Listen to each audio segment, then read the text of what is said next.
Welcome to the HyperHive podcast. Today, we're going deep on Cal Newport's slow productivity. Okay. You ever get that feeling where you're just like constantly busy, Oh, yeah. but not actually getting much done? All the time. That's what Newport's tackling here. It's so interesting. He calls it pseudo-productivity. It's like you're prioritizing looking busy over actually getting real results. Yeah, it's everywhere. It's everywhere. Especially now. I feel like we're all on this hamster wheel thinking that like... I'm summing emails faster or like being in back-to-back Zoom meetings means you're successful. Yeah. Does it though? But is it really? Like, that's the thing. He's forcing us to think about that. Is that actually bringing us success? Success, or is it just like... making us more burnt out? This obsession with busyness? Yeah. It's actually counterproductive. Totally. Like, it's actually hindering us from doing our best work. Yeah, think about Les Moonves. Okay. Back at CBS in the 90s. Yeah.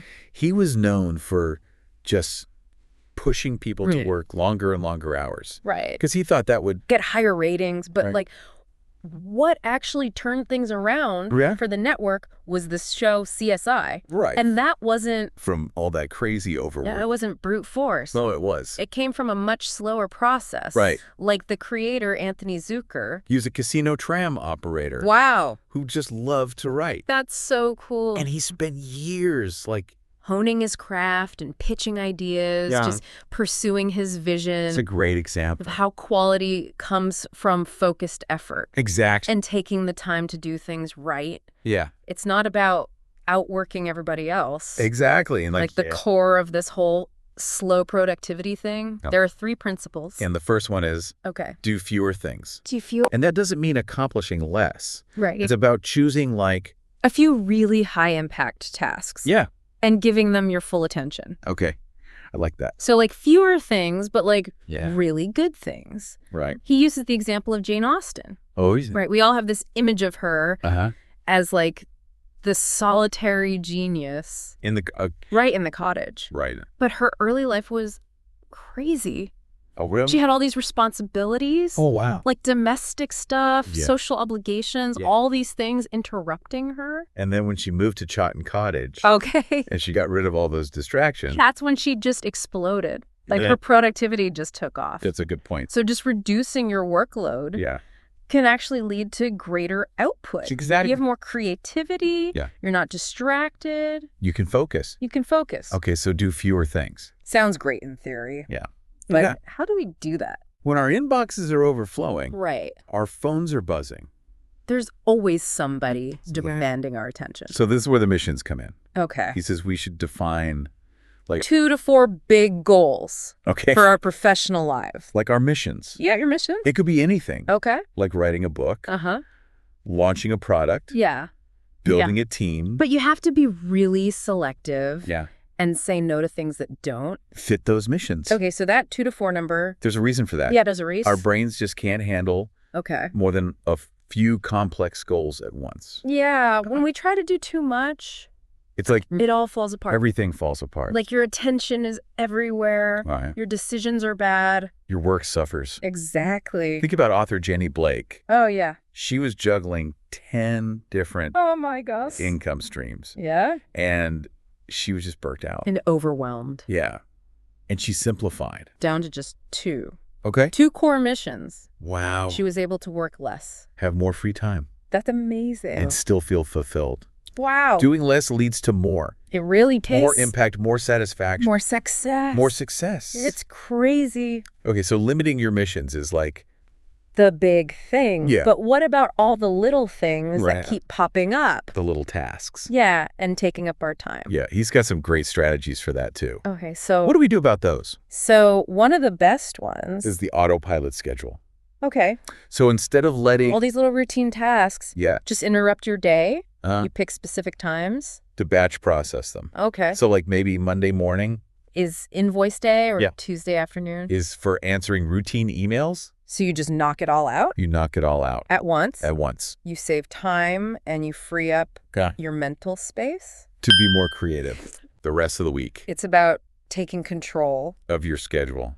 Instead of just reacting all the time. Exactly. I like that. Okay. Another one is synchronize. Synchronize. Yeah, okay. So it's about minimizing... Those long email chains and all that back and forth. Yeah. That just takes forever. Yeah. So instead, you design systems. For real-time collaboration. Okay, so more like real-time stuff. More real-time. Like you could have office hours. Okay. You could have short meetings to clear things up. Yeah. Or just pick up the phone. Instead of writing a novel in an email. Yeah.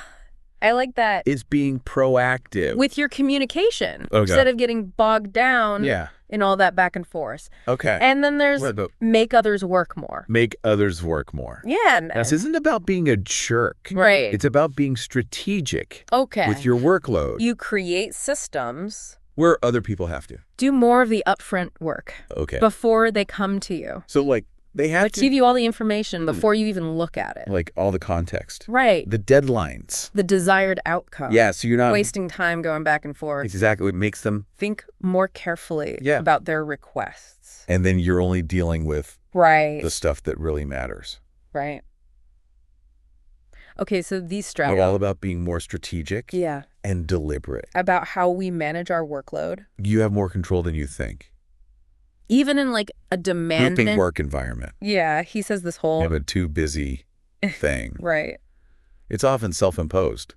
Oh. We just keep saying yes to everything until we're overwhelmed. Until we crack. Yeah. He calls it the stress heuristic. The stress heuristic? Yeah. We just keep piling stuff on? Until our stress levels force us to say no. But by then it's too late. We're already too. Right. Well, that's where the danger is. Yeah. You're less productive. You're more likely to burn out. You make more mistakes. Yeah. You make bad decisions. It's a mess. Okay, so this first principle... of slow productivity. Yeah. It's about breaking free. From that cycle of reactivity. Yes. And taking back control. Of our time and energy. It's about shifting. From a culture of busyness. Yeah. To a culture of intentionality. And that's what allows us to... really excel. Right. And create a more fulfilling... and sustainable work life. Exactly. Okay, so we've talked about... doing fewer things. Yep. Now, if you love the content... please like and subscribe to keep us going. We'll be right back. To dive into the second principle. Of slow productivity. Okay. Working at a natural pace. Whoa! All right, so we're back. Back to slow productivity. We talked about doing fewer things. Yeah, taking back control of our time. And now we're on to principle number 2. Okay, number 2. Work at a natural pace. Work at a natural pace. This one kind of goes against what we've been taught. This idea that we need to be on all the time. Yeah, hustle, hustle, hustle. And pushing ourselves to the limit. But he's saying that's... not the only way. No, it's not. In fact, it can be counterproductive. Okay, so like, how do we... even begin to think about that? He uses these examples of some of the greatest minds. Oh, wow. Like who? Like Copernicus. Okay. Newton. Uh-huh. Marie Curie. Yeah. These were lazy people. Right. They were geniuses. But they didn't work. This constant crazy pace. So their work patterns were more... up and down. Yeah, more uneven. Like Copernicus spent decades. Decades. Yeah. Developing his ideas about planetary motion. Okay, so it wasn't like... a straight line to success. It wasn't linear. There were times when it seemed like... nothing was happening. Nothing was happening. And then boom, breakthrough. Insight activity. And Marie Curie. Yeah. When she was on the verge. Of a major discovery. Okay. She took a summer vacation. A summer vacation. Yeah. So she like stepped away. Stepped away from her work. To have a breakthrough. And it worked. So sometimes you need to like... step back to move forward. Exactly. Like give your mind a break. Okay. To make those connections. I like that. Okay, so how does this... relate to us today? Right. We're not going to become... hunter-gatherers. Yeah. But we can learn from them. Okay, so what can we learn from, like... so think about... how they worked. It was more about... adapting to nature. Right. The resources. Our own energy level. Like a more... organic way of working. Yeah, natural rhythm. It wasn't forced. Okay, so we can... apply that to our work today. Yeah, one way is... just take longer on projects. Okay. Like, embrace slowness. Deliberate slowness. Deliberate slowness. Okay, so instead of rushing to meet some deadline... or trying to cram everything in. to give yourself more time. More time to think. More time to think. To experiment. To let things develop.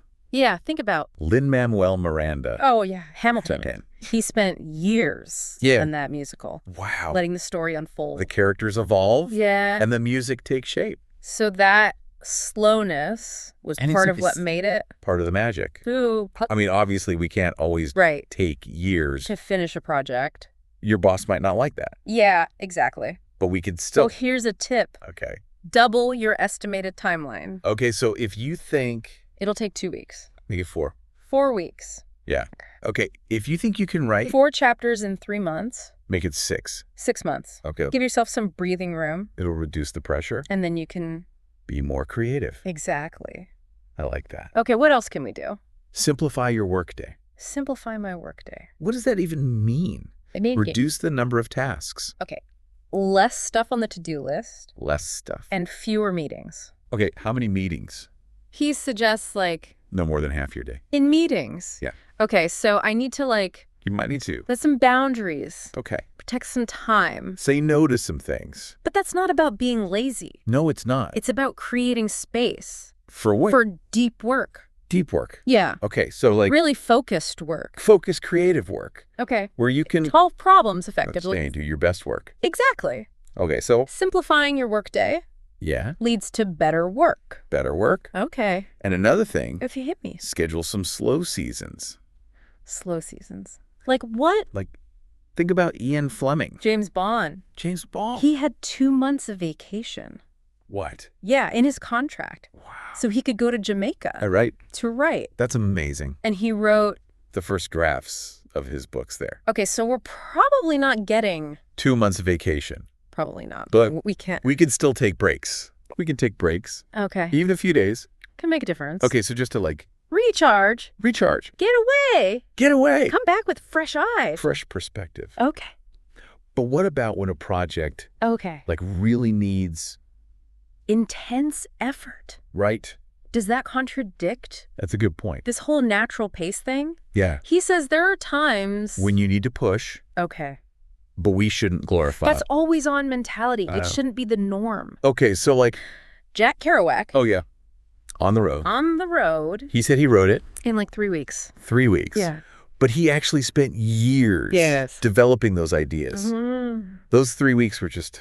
getting it all down on paper. so the real What work... happened before that? exactly. No, Even don't worry. when we have to work intensely... yeah. it should be the exception. The exception, not the rule. Not the rule. We need those breaks. To avoid burning out. Yeah. And to protect the quality... of our work. of our work. So it's all about finding... that rhythm. between being productive Yeah.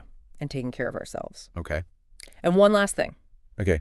Last one. Work in cycles. Work in cycles. Yeah. Like, what does that mean? It means... Alternate between intense effort and rest and recovery. oh, Because our energy... goes up and down. right throughout the day. Throughout the day. Throughout the week. Okay, so like some people do do... 50-minute sprints. yeah, 90 minutes on, 15 minutes off. Or like work really hard.